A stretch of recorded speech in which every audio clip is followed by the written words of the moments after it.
The Galactic delegation's arrival on Terra, or Earth as the locals called it, was heralded as a milestone in interstellar diplomacy. The Galactic Alliance, a consortium of over 50 intelligent species, had been slowly integrating humans into its ranks, but few non-human members had dared set foot on Earth. The planet's classification as a death world, a term reserved for planets with hostile environments and ecosystems that threatened intelligent life, had long discouraged visitors.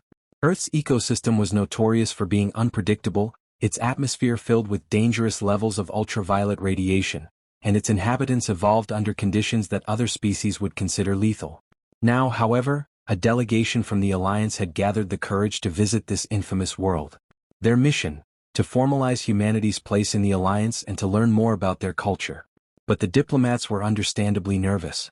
As the shuttle from the capital city descended toward the designated meeting point, a picturesque coastal region, Ambassador Cole of the Hydrian race watched from the viewport, his jelly-like body quivering. His homeworld, a water planet with thick cloud cover, never allowed such direct exposure to solar radiation. To him, Earth's sun was an ominous ball of searing death.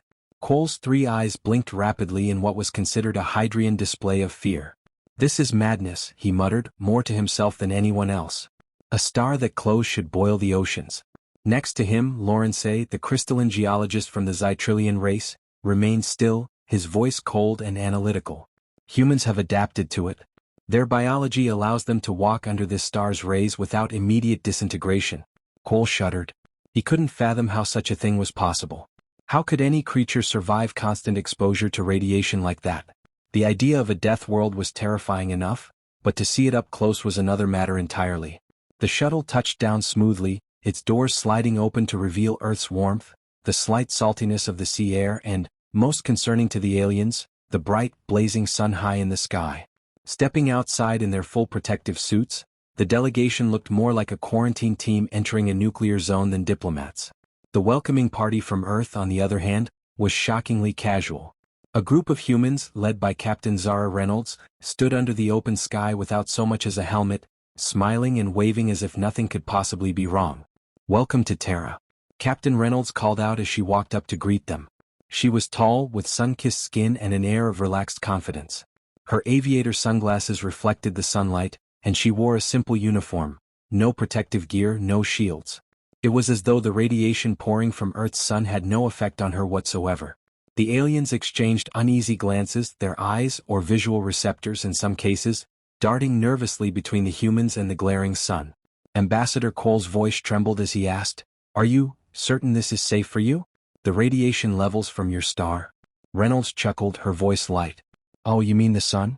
Yeah, don't worry about it. This is a pretty mild day by our standards. Just need a bit of sunscreen and we're good to go." "Sunscreen?" Lawrence echoed, confused. "You apply something to protect yourselves from the radiation?" "Yep," Reynolds said, grinning. "It's basically a cream that blocks UV rays. We've been doing it for centuries. Helps prevent burns." "Burns?" Cole's voice hitched. "You mean, you could be incinerated?" "Oh no, nothing that dramatic," Reynolds said, waving him off. "It's just a sunburn. You know, skin turns red, gets a bit painful, peels after a few days. Annoying sure, but it's harmless." Cole's gelatinous form rippled with shock. "Your skin peels off?" Lawrence's crystalline structure shifted as he processed this information. "Fascinating," he murmured. "Your species endures solar radiation damage as a regular part of life." Reynolds raised an eyebrow. "Damage is a strong word, but yeah, I guess you could say that." As the humans led the aliens toward a shaded pavilion set up along the beach, the delegation couldn't help but glance at the humans basking in the sunlight as though it were nothing. The humans were smiling, laughing, and some were even swimming in the ocean without a care in the world. To the delegates, it was baffling. How could a species survive, even thrive, under such dangerous conditions? Cole's anxiety grew with every passing minute. He was already sweating profusely inside his protective suit. Lawrence remained composed, though even he couldn't fully grasp how humans seemed so unconcerned about the very star that should be lethal to them. As they reached the pavilion, Reynolds motioned for everyone to sit. She reclined back in a beach chair, pulling her sunglasses down. "Don't worry," she said, smiling at the visibly shaken delegation. "You'll get used to it. The sunburns aren't that bad, unless you forget the sunscreen." Her joke landed flat. The aliens' expressions remained a mix of awe and terror. In that moment they realized, This death world was far more dangerous than they had imagined, and the humans were somehow thriving in it. The beachside event continued as Captain Zara Reynolds made herself comfortable in the warm afternoon sun. The Galactic delegation, however, remained huddled in the shaded pavilion, their protective suits reflecting the light.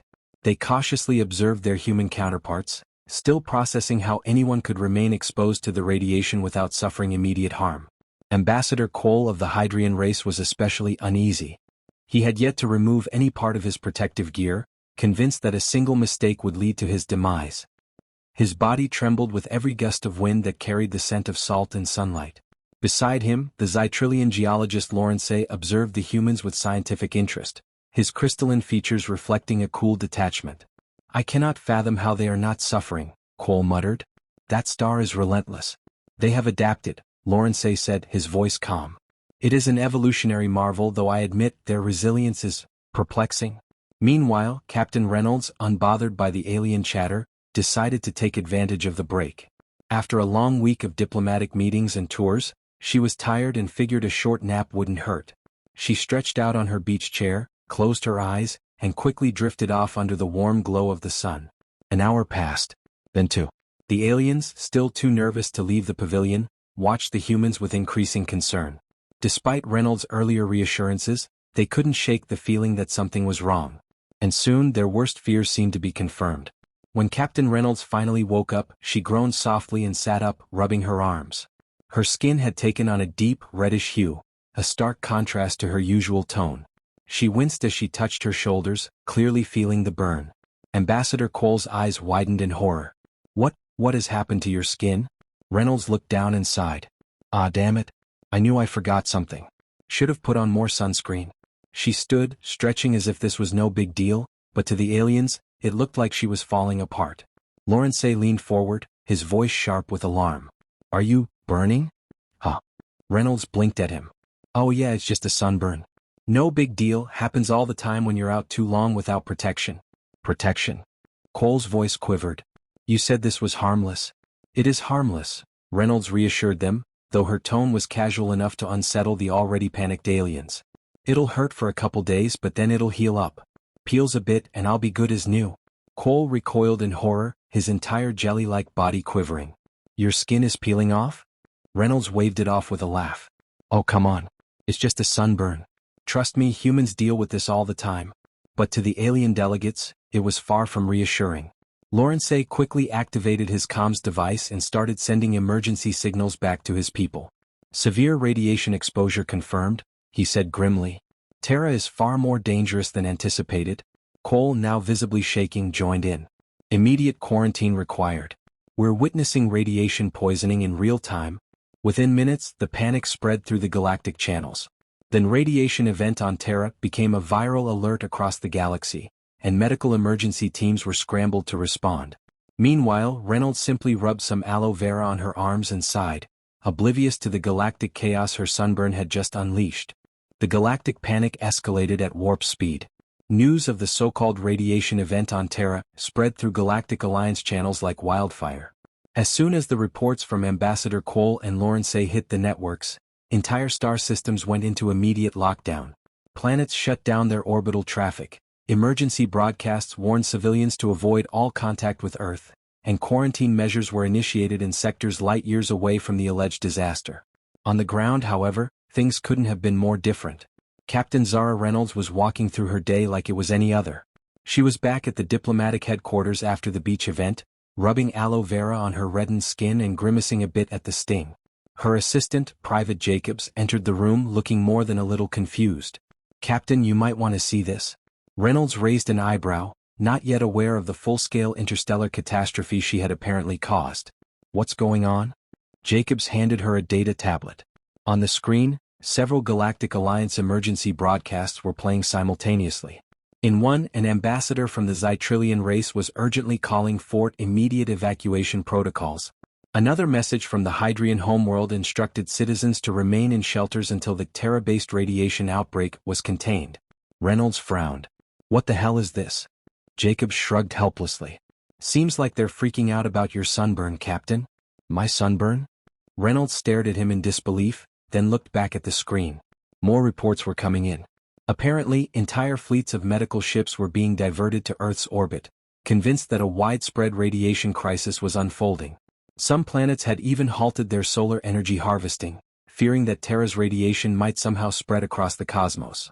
Reynolds groaned and rubbed her temples. "You've got to be kidding me." The situation spiraled out of control as galactic authorities tried to contain the supposed radiation outbreak. On Earth, humans continued with their everyday lives, blissfully unaware that entire alien civilizations thought they were on the brink of annihilation. The humans' nonchalance only deepened the aliens' confusion. Back in the Galactic Alliance headquarters, emergency meetings were being held, and urgent calls for evacuation plans were issued. Within hours, the news that a human ambassador had been critically exposed to deadly radiation had sparked an intergalactic crisis. Meanwhile, Captain Reynolds was summoned to an emergency holo-conference with the Galactic Medical Council. As her holographic image appeared in front of the council members, each one looking more horrified than the last, she could barely believe the situation. The Medical Council, consisting of species that had never encountered the kind of environmental conditions Earth presented, spoke in frantic, overlapping voices. "Captain Reynolds, please describe your current symptoms," one of the medical officers asked in a grave tone. Reynolds stifled a sigh. "It's just a sunburn, people. I was out in the sun too long, didn't put on enough sunscreen, now I'm red and it hurts. I'll be fine in a few days." The council members exchanged worried glances, clearly not convinced. "You must be in shock," another officer said, leaning in. "Advanced radiation sickness can impair judgment. Do you feel faint? Are you having trouble breathing?" Reynolds pinched the bridge of her nose. "No, I feel fine. This is not radiation poisoning." Just then she sneezed. The council gasped. A medical officer looked into the camera with wide eyes. "It's worse than we thought. She's exhibiting respiratory symptoms." Reynolds threw up her hands in frustration. "Oh, for the love of," but it was too late. The galaxy was now fully convinced that Earth's sunburns were the first signs of a devastating radiation plague. Captain Zara Reynolds had reached the limits of her patience. What had started as a simple sunburn had somehow spiraled into a galactic emergency. The Galaxy Medical Council had interpreted her sneeze as a sign of advanced radiation sickness, and now fleets of medical ships orbited Earth, prepared for mass quarantine. Entire star systems remained in lockdown, and the galactic public was in a frenzy. Something had to be done, and fast. Reynolds, still mildly irritated from her sunburn and even more annoyed by the rampant misunderstanding, decided to take matters into her own hands. She set up a public broadcast to be transmitted across the Galactic Alliance, determined to put an end to the chaos. The humans, curious but mostly amused by the interstellar reaction, had rallied behind her, with Earth's top scientists on standby to explain the situation. The broadcast went live, and millions of alien viewers tuned in to see the critical patient speak. Reynolds appeared on screen, seated comfortably in a chair. She was dressed in casual Earth attire, with her skin still slightly red but clearly not in distress. She waved at the camera with a smile that belied her frustration. "Hello everyone," she began.